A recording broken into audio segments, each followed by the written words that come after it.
مولانا شیخ رفیق عثمانی صاحب کے بیانات سننے کے لیے مولانا صاحب کے آفیشیل یوٹیوب چینل کو سبسکرائب کریں۔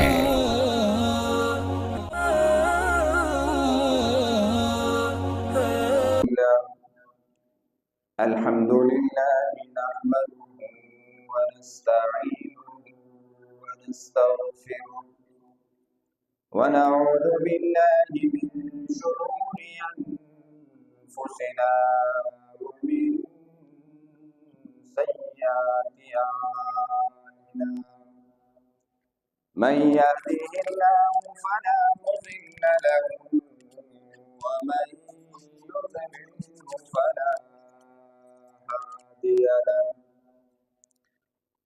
ونشهد أن لا إله إلا الله وحده لا شريك له ونشهد أن سيدنا ومولانا محمدا عبده ورسوله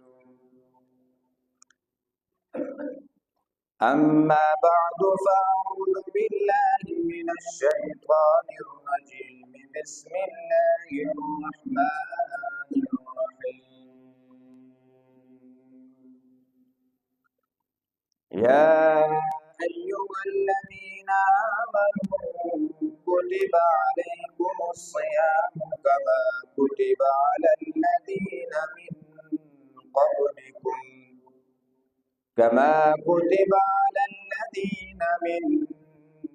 قبلكم لعلكم تتقون وقال تعالى وما خلقت الجن والإنس إلا ليعبدون آمنت بالله صدق الله العظيم وصدق رسوله النبي الأمي الكريم ونحن على ذلك لمن الشاهدين والشاكرين والحمد لله رب العالمين۔ درود پاک اللهم صل على محمد وعلى آل محمد كما صليت على إبراهيم وعلى آل إبراهيم إنك حميد مجيد اللهم بارك على محمد وعلى آل محمد كما باركت على إبراهيم وعلى آل إبراهيم إنك حميد مجيد۔ محترم واجب الاحترام قابل صد احترام اللہ تبارک و تعالیٰ کا لاکھ لاکھ احسان ہے کہ اللہ رب العزت نے ہمیں جمعۃ المبارک کی نماز ادا کرنے کے لیے اپنے گھر میں آنے کی توفیق عطا فرمائی۔ واجب الاحترام رمضان المبارک کا مہینہ چل رہا ہے۔ یہ مہینہ برکتوں اور رحمتوں والا مہینہ ہے۔ اس مہینے کو اللہ تبارک و تعالیٰ نے اپنے بندوں کو عطا فرمایا اس مقصد کی طرف متوجہ کرنے کے لیے جس مقصد کے لیے اللہ تبارک و تعالیٰ نے انسان کو پیدا فرمایا ہے۔ میں نے آپ حضرات کے سامنے قرآن مجید کی دو الگ الگ جگہوں سے ایک ایک آیت تلاوت کی ہے۔ ان آیات مبارکہ کے اندر بھی رمضان المبارک کے حوالے سے اللہ تبارک و تعالیٰ فرماتے یا ایھا الذین آمنوا اے ایمان والو کتب علیکم الصیام روزے تم پر فرض کر دیے گئے ہیں کما کتب علی الذین من قبلکم جس طرح پہلی امتوں پر فرض کر دیے گئے تھے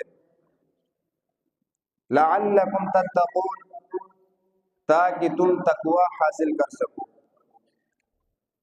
اور دوسری آیات مبارکہ جس کی تفصیل گزشتہ جمعے ضرورت کے حساب سے بیان فرمائی، اس کا ترجمہ ہے اللہ تبارک و تعالیٰ نے انسان اور جنات کو صرف اپنی عبادت کے لیے پیدا کیا ہے۔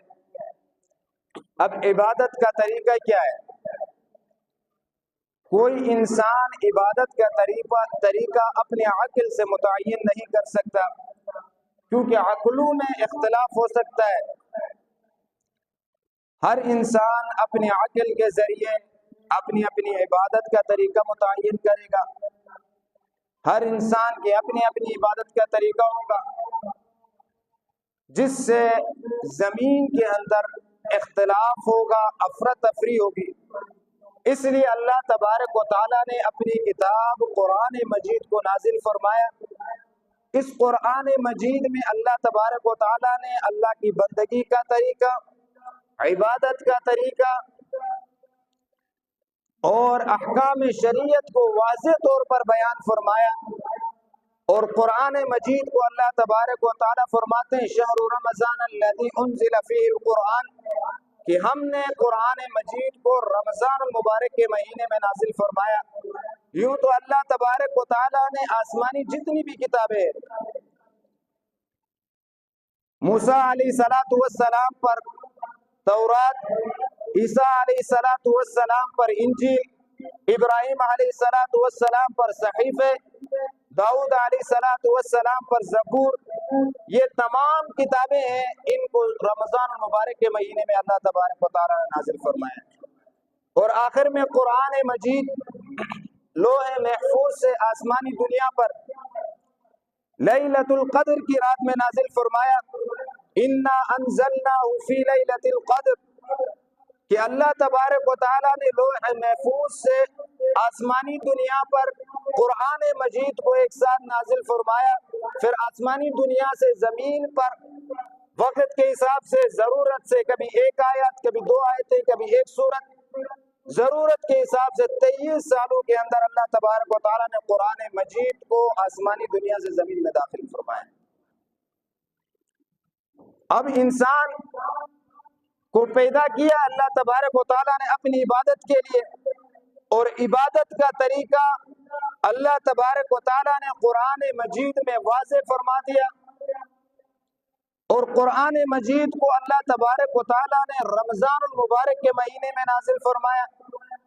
اور رمضان المبارک کا مہینہ اللہ تبارک و تعالیٰ نے اپنے بندوں کو عطا فرمایا مشقت کے لیے، مشقت اٹھانے کے لیے، عبادت کر کے مشقت اٹھانے کے لیے، ٹریننگ کرنے کے لیے، تاکہ انسان جس کا مقصد، جس کی تخلیق جس مقصد کے لیے کی گئی تھی، وہ اس مقصد کی طرف متوجہ ہو۔ اللہ تبارک و تعالیٰ نے جس مقصد کے لیے انسان کو پیدا کیا ہے، اس مقصد کی طرف متوجہ کرنے کے لیے اللہ تبارک و تعالیٰ نے رمضان المبارک کے مہینے کو عطا فرمایا ہے، تاکہ انسان اس مہینے کے اندر مشقت اٹھائے، عبادتیں کر کے، بار بار عبادتیں کر کے عبادت کی ٹریننگ کرے، تاکہ اس کی اپنی اصل تخلیق کا مقصد سمجھ میں آ جائے۔ میرے واجب الاحترام، رمضان کے جو روزہ ہے، ایک تو اس کی صورت ہے اور ایک اس کی حقیقت ہے۔ صورت کے اندر اگر حقیقت نہ ہو تو پھر صورت بیکار ہو جاتی ہے، صورت کا کوئی فائدہ نہیں ہوتا ہے۔ جس طرح انسان کا جسم کے اندر مختلف اعضاء ہیں، ہاتھ ہے، پاؤں ہے، زبان ہے، آنکھ ہے، کان ہے، یہ تمام اعضاء ہیں۔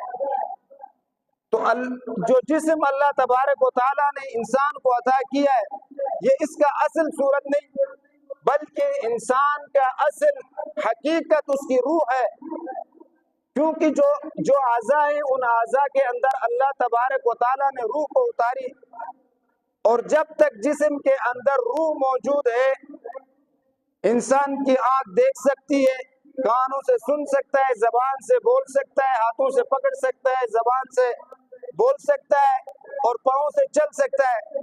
جیسے اللہ تبارک و تعالیٰ انسان کے جسم کے اندر سے روح نکال دیں تو پھر انسان کا جسم بیکار ہو جاتا ہے، پھر انسان کا جسم کسی کام کا نہیں رہتا۔ تو اس سے معلوم ہوتا ہے کہ انسان کا جو جسم ہے یہ اس کی حقیقت نہیں بلکہ انسان کی حقیقت روح کا نام ہے. اور اسی طرح روزے کی ایک حقیقت و صورت ہے. بظاہر صورت کہ صبح سے لے کر شام تک انسان بھوکا رہے، 3 چیزوں سے اپنے آپ کو بچائے، کھانا کھانے سے، پانی پینے سے اور نفسانی خواہشات سے. اس سے فرض تو ادا ہو جائے گا، لیکن اللہ تبارک و تعالیٰ نے انسان کو پیدا کیا ہے عبادت کے لیے. صرف اگر رمضان المبارک کی صورت اختیار کریں، جس طرح انسان کے جسم سے روح نکل جائے، انسان کا جسم بیکار ہو جاتا ہے. اگر روزے کے اندر روزے کی صورت میں حقیقت نہ ہو تو پھر روزے کا کوئی فائدہ نہیں ہے. کہ روزے کی حقیقت یہ ہے کہ انسان صبح سے لے کر شام تک بھوکا رہے، 3 چیزوں سے اپنے آپ کو بچائیں، اس کا فرض تو ادا ہو جائے گا. لیکن اللہ تبارک و تعالیٰ کے جو احکامات ہیں، اگر انسان ان احکامات کو پورا کرے، اللہ تبارک و تعالیٰ نے جن چیزوں سے اسے منع کیا ان چیزوں سے اپنے آپ کو روکے، اپنے کانوں کو گانوں سے بچائے، اپنی زبان کو مغلظات سے بچائے، اپنے ہاتھ کو کسی مظلوم کے حق غصب کرنے سے بچائیں، اپنے دماغ کو غلط خیالات سے بچائیں، اپنے دل کو غلط ارادوں سے بچائیں، اپنے پاؤں کو غلط راستے پہ چلنے سے بچائیں. تب جا کر انسان کے روزے کے اندر جو حقیقت ہے، اس حقیقت کا مقصد، روزے کا مقصد اس انسان کو حاصل ہو جائے گا. کیونکہ اللہ تبارک و تعالیٰ نے فرمایا لعلکم تتقون، روزہ ہم نے اس لیے آپ کے اوپر فرض کیا تاکہ تمہیں تقوی حاصل ہو. اور تقوی عبادت کا دوسرا نام ہے، عبادت اور بندگی کا نام تقوی ہے. لعلکم تتقون، روزہ تو اللہ تبارک و تعالیٰ نے اس لیے فرض کیا ہے کہ تاکہ تم تقوی حاصل کر سکو. تو اللہ تبارک و تعالیٰ نے اس روزے کو انسان کے اوپر فرض کیا تاکہ یہ اپنی اصل عبادت کی طرف متوجہ ہو. جس مقصد کے لیے اس کو پیدا کیا گیا تھا اس مقصد کی طرف اس کی توجہ ہو. انسان کے 2 دشمن ہیں، ایک شیطان اور دوسرا اس کا نفس. رسول اللہ صلی اللہ علیہ وسلم نے فرمایا کہ رمضان کا مہینہ شروع ہوتے ہی ان 2 چیزوں کو قابو میں رکھ کر لیا جاتا ہے. شیطان کو پاؤں میں بیڑیاں ڈال کر اسے گرفتار کر لیا جاتا ہے تاکہ وہ انسان کو گناہوں کی طرف آمادہ نہ کرے. اور اللہ تبارک و تعالی جنت کے دروازے کھول دیتے اور جہنم کے دروازوں کو بند کر دیتے ہیں. اور دوسرا دشمن جو اس کا نفس ہے، اس نفس کو قابو کرنے کے لیے اللہ تبارک و تعالیٰ نے رمضان کے روزوں کو مقرر فرمایا. تو انسان جب روزے رکھتا ہے، رسول اللہ صلی اللہ علیہ وسلم نے فرمایا کہ سنو، شیطان انسان کے جسم کے اندر اعضاء میں اس طرح دوڑتا ہے جس طرح انسان کی رگوں کے اندر خون دوڑتا ہے. کوئی ایسا عضو نہیں ہے جسم کا جس میں خون نہ دوڑتا ہو. جس عضو میں خون نہ پہنچے وہ عضو خشک ہو جاتا ہے، بیکار ہو جاتا ہے. تو انسان کے جسم کے ہر رگ کے اندر، ہر عضو کے اندر شیطان اس طرح دوڑتا ہے جس طرح خون دوڑتا ہے. کس طرح دوڑتا ہے؟ اللہ تبارک و تعالیٰ نے اسے جسم عطا نہیں فرمایا. وہ ایک ہوا ہے اور وہ ہوا انسان کے اندر داخل ہو جاتی ہے اور گناہوں کی طرف آمادہ کرتی ہے. اب اللہ تبارک و تعالیٰ نے رمضان کا مہینہ شروع ہوتے ہی اس شیطان کو گرفتار کر لیا، قید کر لیا، اور پھر اپنا نفس جو اس کا دشمن ہے اس کو قابو میں کرنے کے لیے اللہ تبارک و تعالیٰ نے روزے کو مقرر فرمایا. جب انسان کھائے گا نہیں، پیے گا نہیں، تو وہ اپنے جسم کے اندر مشقتیں پیدا کرے گا، اپنی نفس کے ساتھ مقابلہ کرے گا، اپنے نفس کے ساتھ آمنا سامنا ہوگا. اس نفس کو ٹکر لگے گی، اس کو جو تکلیف ہوگی اس تکلیف کی وجہ سے اللہ تبارک و تعالیٰ فرماتے لعلکم تتقون، جب آپ ان تکلیفوں سے گزر جاؤ گے تو آپ کو تقوی حاصل ہوگا۔ تو میرے واجب الاحترام، رمضان کا مہینہ ہے، برکتوں والا، رحمتوں والا مہینہ ہے۔ رسول اللہ صلی اللہ علیہ وسلم نے فرمایا کہ اس مہینے میں عبادت، جس طرح انسان اگر اس مہینے کے اندر نفلی عبادت کوئی ادا کرتا ہے تو اللہ تبارک و تعالیٰ اسے اتنا اجر و ثواب عطا فرماتے جیسے غیر رمضان میں اس نے فرض عبادت ادا کی ہو۔ اور فرض اور نفل میں اتنا بڑا فرق ہے، اگر انسان فرض کو چھوڑ کر صرف ساری زندگی نفلیں ہی پڑھتا رہے، ساری زندگی کی نفلیں ایک فرض کا مقابلہ نہیں کر سکتی۔ اور انسان رمضان المبارک کا ایک روزہ چھوڑ دے اور ساری زندگی روزے رکھتا رہے، اس رمضان المبارک کا ایک روزے کا مقابلہ ساری زندگی کے روزے نہیں کر سکتے۔ تو اس مہینے کے اندر اللہ تبارک و تعالیٰ نے جس طرح اللہ تعالیٰ نے عبادت کرنے کے طریقے، انسان کو روزے کا مقصد حاصل کرنے کے لیے راستے آسان فرمائے، اور راستے آسان فرمانے کے بعد ان کے جو دو دشمن تھے نفس اور شیطان، اس کو بھی قابو کر لیا اور انسان کو کھلا چھوڑ دیا کہ آپ نے عبادت کرنی ہے۔ لیکن ہم اتنی غفلت میں ہیں، رمضان المبارک کا مہینہ آتا ہے، ہمیں ٹس و مس نہیں۔ ہمارے ایسے احباب بھی ہیں جو دکانوں میں بیٹھے ہو، کاروبار میں بیٹھے ہو، ریڈی میں کھڑے، ان کے کانوں سے اذان کی آواز ٹکراتی ہے لیکن وہ فرض نماز کے لیے بھی مسجد میں نہیں آتے۔ رمضان المبارک کا مہینہ ہو، جب ہماری اپنی یہ حالت ہے تو ہم آنے والے نسلوں کے لیے اس رمضان کی اہمیت کیا بتائیں گے؟ ہونا تو یہ چاہیے کہ جس طرح ہمارے بڑوں نے، صحابہ کرام نے، تابعین نے، تبع تابعین نے، فقہاء نے، ائمہ نے رمضان المبارک کی تراویح پڑھ کر ہمیں اس کی اہمیت بتائی کہ تمام سلف و صالحین نے رمضان کی تراویحوں کو پڑھا، لیکن ہم تراویحوں کی اہمیت ہی نہیں دیتے۔ اور رمضان کی فضیلت کو انہوں نے عملاً ہم تک پہنچائے کہ رمضان کی اتنی بڑی اہمیت ہے، رمضان کے روزوں کی، رمضان کے عبادات کی، رمضان میں ذکر اذکار کی، قرآن کی تلاوت کی، یہ ہم تک ہمارے بڑوں نے اہمیت ہمارے دماغ میں بٹھائی کہ رمضان کا جو مہینہ ہے یہ افضل ترین مہینہ ہے، اس میں عبادتوں کا ثواب اتنا ملتا ہے۔ لیکن جب ہماری حالت یہ ہے تو ہم آنے والی نسلوں کو رمضان کی اہمیت کس طرح بتائیں گے؟ اس لیے اپنے بچوں کو اپنے ساتھ رمضان کے مہینے میں مسجد میں لائیں، ان کو تراویح کی اہمیت بتائیں، نماز کی اہمیت بتائیں، افطاری میں اپنے ساتھ بٹھا کر انہیں دعائیں سکھائیں، افطاری کی فضیلت بتائیں، سحری کھانے کی فضیلت بتائیں اور دعائیں سکھائیں، تاکہ ان کے دل و دماغ کے اندر رمضان المبارک کی اور عبادات کی فضیلت بیٹھ جائے۔ جب ہم بچوں کو چھوٹے سمجھ کے ان کو چھوڑ دیتے ہیں اور وہ موبائلوں میں لگ جاتے گھر میں اور ہم اپنی عبادات میں لگ جاتے ہیں، اللہ تبارک و تعالیٰ نے فرمایا یا ایھا الذین آمنوا قوا انفسکم واہلیکم نارا، اے ایمان والو اپنے آپ کو اور اپنے اہل و عیال کو جہنم کی آگ سے بچاؤ۔ اب ہم پہلے صف کے نمازی ٹھہرے، پہلے سب میں نماز پڑھ کر ہم نے اپنے آپ کو مستثنا سمجھ لیا کہ اب ہم نے اپنے اوپر جہنم کو حرام کر لیا، لیکن ہمارے اہل و عیال، ہمارے گھر والے، ہمارے بچے کیا کر رہے ہیں ہمیں اس کی فکر نہیں۔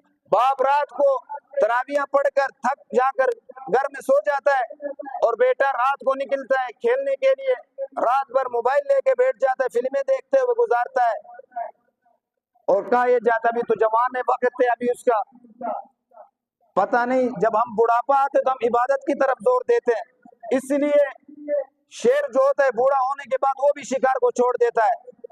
انسان بڑھاپے کا انتظار کرتا ہے کہ میں بوڑھا ہو جاؤں گا، اس عمر میں جاؤں گا تو پھر عبادات کروں گا، شاید کہ اللہ تعالیٰ بڑھاپا نصیب ہی نہ کرے۔ اس لیے جو نعمت اللہ کی طرف سے ملی ہے جوانی، اس جوانی کو غنیمت سمجھتے ہوئے اس میں عبادات کرے، اپنے بیوی بچوں کا خیال کرے کہ وہ عبادات میں کوتاہی تو نہیں کر رہے ہیں، وہ نماز پڑھتے یا نہیں پڑھتے، وہ قرآن کی تلاوت کرتے یا نہیں کرتے۔ اگر وہ اس چیز میں سستی کرتے، نماز نہیں پڑھتے، فرائض کو چھوڑ دیتے، اللہ کے احکامات کو چھوڑ دیتے، تو کل گھر کے سربراہ کو پکڑا جائے گا، کیونکہ اللہ تبارک و تعالیٰ نے حکم دیا ہے کہ اپنے آپ کو بھی بچاؤ جہنم کی آگ سے اور اپنے گھر والوں کو بھی بچاؤ۔ انسان اگر دنیاوی آگ میں اپنے بچے کو جاتے ہوئے دیکھ سکتا ہے؟ اگر آگ لگی ہو، اپنا بچہ جا رہا ہو، صرف اس کو اتنا کہہ سکتا ہے کہ بیٹا آگے آگے یہ جلائے گی، اور بیٹا اس آگ میں داخل ہو جاتا، اور آگ بھی ایسے کہ وہ جلا کر راکھ کر دینے والی آگ۔ جب انسان دنیاوی آگ سے، اللہ تبارک و تعالیٰ نے نار کا لفظ اس لیے استعمال کیا کہ آگ خطرناک، آگ جلا کر راکھ کر دینے والی چیز ہے، اس لیے فرمایا کہ جس طرح دنیاوی آگ سے آپ اپنے آپ کو بچاتے ہیں، اسی طرح جہنم کی آگ سے بھی اپنے آپ کو بھی بچاؤ، اپنے اہل و عیال کو بھی بچاؤ۔ تو میرے واجب الاحترام، ضرورت اس بات کی ہے کہ رمضان مبارک کا مہینہ اللہ تعالیٰ نے ہمیں نصیب کیا ہے، اس مہینے کو غنیمت سمجھ کر اپنی عبادت بھی ٹھیک کریں، اور اپنے گھر والوں کی بھی عبادت کے اوپر توجہ دیں، انہیں بھی نماز کا پابند کروائیں، انہیں بھی تراویح پڑھائیں، بچوں کے اوپر خصوصی توجہ دیں، وہ آپ کا آنے والا مستقبل ہے۔ اس لیے بچوں کو اگر آپ آزاد چھوڑ دیں گے، وہ کھیلوں میں، کودوں میں، موبائلوں میں لگے رہیں گے، تو پھر آپ کا مستقبل پھر برباد نظر آئے گا آپ کو خود۔ اس لیے ضرورت اس بات کی ہے کہ بچوں کی تربیت خصوصی کریں، نماز کی اہمیت انہیں بتائیں۔ یہ مہینہ، اس مہینے میں تجارت سے ہٹ کر اپنے گھر والوں کو عبادت کی طرف توجہ دلائیں، تاکہ ہمارے آنے والی نسل دین کی طرف ہو، دین کی طرف راغب رہے، عبادات کی طرف راغب رہے، وہ اللہ کو پہچانے، اللہ کے رسول کو پہچانے۔ اللہ تبارک و تعالی ہمیں عمل کرنے کی توفیق عطا فرمائے۔ وآخر دعوانا الحمدللہ رب العالمین۔ ساتھی جو باہر بیٹھے ہوتے وہ پہلے